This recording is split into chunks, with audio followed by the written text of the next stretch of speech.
The universe is in peril from the evil alien known as Gygus, but an age-old prophecy speaks of a group of 4 unlikely heroes that are able to foil Gygus' nefarious plans. A mechanical genius, a prince, a telepathic, and the hat-wearing young boy himself who fancies baseball bats. These 4 friends are on a mission to save the world. This is Earthbound. What is happening, gamers? This is Bradley here. Welcome back to another episode of Blast from the NintenPast, where I review retro Nintendo games. So today I'm going to be taking a look at a little old Super Nintendo game that released back in 1995, known as Earthbound. It's an RPG and it's recruited its own cult following, but with its recent release on the Wii Virtual Console, is it worth checking out? Let's find out.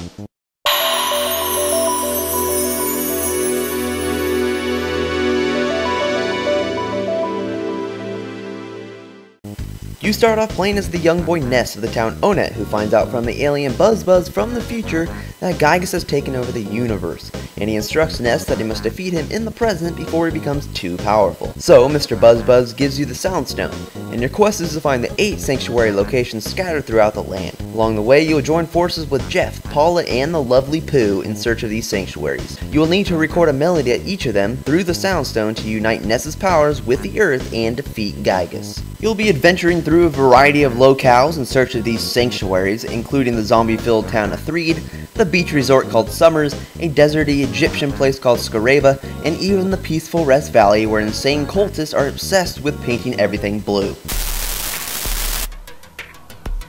Earthbound plays like a traditional RPG, but it is also different.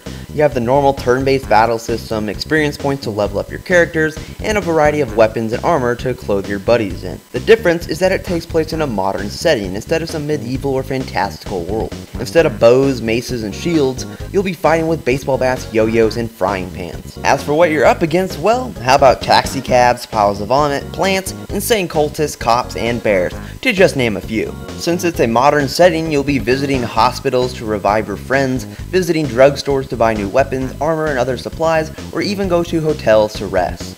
I didn't like that the stores didn't give you a description of the items available so you know how they would benefit you, thus making me not buy the items. You have to actually purchase the item to see what they actually do, which is kinda dumb. And instead of finding gold, you'll be using an ATM machine to withdraw money that your father gives to you, and he will continue to give you free money the more you play. It's a nice little setup so you don't have to grind for money from fighting enemies. Now as for the battle system, when fighting you have one main attack along with using items you have stored. And then there are the PSI moves that can be used offensively or defensively. You can rain down fire on enemies or even shock them with lightning. But the PSI moves require the use of psychic points, so you need to use them sparingly so you don't run out and find yourself in a sticky situation. I didn't really find much use in the stat boosting PSI moves, but that was just me. I was all about clobbering enemies with fire and ice. Oh, and I also liked that each character had a unique feel in terms of combat. As for a neat game feature in battles that I haven't seen before in any other game, has to do with the health meter. If an enemy deals enough damage to kill one of your party members, it doesn't kill them right away. The meter gradually scrolls down to 0, and if you defeat the enemy before it reaches 0, he stays alive. It happened to me multiple times, and I thought it was a pretty awesome mechanic. Oh, and also, if your character becomes strong enough and runs into an enemy, you'll automatically defeat them so you don't have to deal with the whole combat thing, which is convenient because continually having to fight enemies can be somewhat annoying. But enemies will respawn if you go a little bit off screen, which can be cumbersome considering a mob of them will reappear sometimes and they just get in your way. But make sure you fight a lot of the battles because you'll need the experience points, otherwise you might just die a lot farther into the game.